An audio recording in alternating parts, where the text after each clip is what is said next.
Friends, welcome to my tenth class. Friends, आज हम देखेंगे मैथ और मैथ में पढ़ने वाले हैं संख्या पद्धति।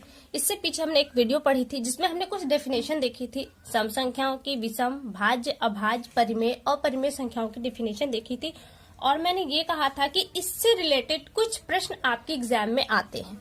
तो आज मैं उन प्रश्नों को लेकर आई हूँ। तो आइए स्टार्ट करते अपनी वीडियो, देखते हैं इन प्रश्नों को। यहाँ पे देखिए, पहला प्रश्न है कि सबसे छोटी सम संख्या कौन सी है। सबसे छोटी सम संख्या पहले आप जब इस तरह के जब प्रश्न आता है आपके सामने तो आप डिफिनेशन को दिमाग में लाइए और देखिए सम संख्या कौन है, जो 2 से डिवाइड होती है। तो 2 से डिवाइड होने वाली जितनी भी संख्याएं हैं वो सब आपकी सम संख्या है। तो यहाँ पे पूछा है कि सबसे छोटी हो, तो सबसे छोटी 2 से डिवाइड होने वाली संख्या आपकी 2 है जो सम है। तो सबसे छोटी सम संख्या कौन सी है, आपकी 2 है।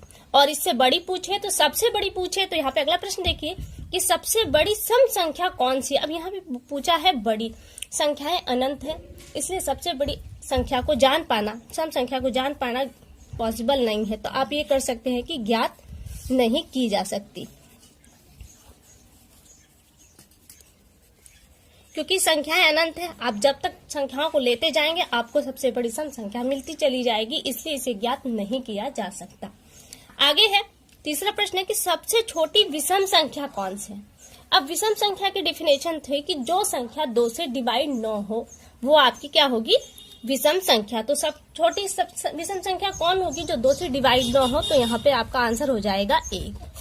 अगला प्रश्न है, यहाँ पे अगला प्रश्न है सबसे छोटी भाज्य संख्या कौन सी है। भाज्य संख्या की डिफिनेशन क्या थी, भाज्य संख्या वो संख्या है जो 1 से कटे, स्वयं से कटे और इसके अलावा कोई और संख्या भी इसे काटे। तो कुछ लोग यहाँ पे 2 को मानेंगे तो 2 गलत हो जाएगा। 2 को 1 काट रहा है, 2 स्वयं को भी काट रहा है, लेकिन 2 को कोई अन्य संख्या नहीं है जो इसे काट रही हो, इसलिए ये आपका गलत हो जाएगा। सबसे छोटी भाज्य संख्या आपकी 4 होगी।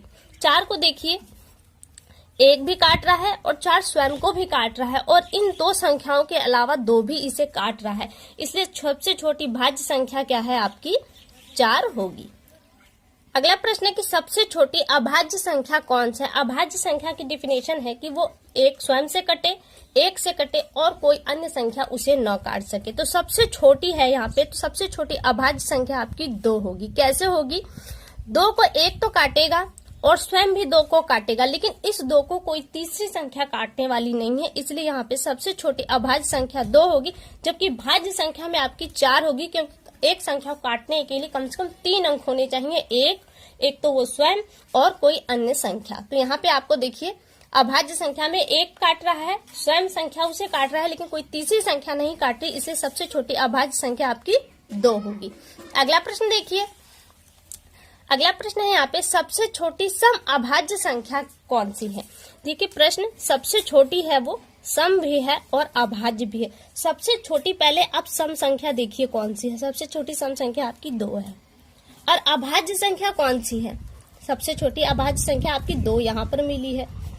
ये 2 क्या है, सम भी है और अभाज्य भी, तो यहाँ पे इसका आंसर हो गया 2, यानी कि सबसे छोटी सम अभाज्य संख्या क्या है, आपकी 2 है। अगला प्रश्न देखिए, 2 अंकों की सबसे छोटी अभाज्य संख्या क्या है। 2 अंकों की होनी चाहिए और वो सबसे छोटी होनी चाहिए।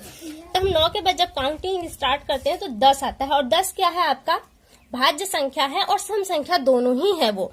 और हमको क्या लेना है, यहाँ पे आपकी अभाज्य संख्या देखनी है। अभाज्य संख्या जो केवल स्वयं से और 1 से डिवाइड हो, किसी और से डिवाइड नहीं हो। तो 11 आपकी वो संख्या है जो केवल स्वयं से और 1 से डिवाइड होगी, किसी तीसरे संख्या से डिवाइड नहीं होगी। और तो सबसे छोटी और 2 अंकों की संख्या क्या होगी, आपकी 11।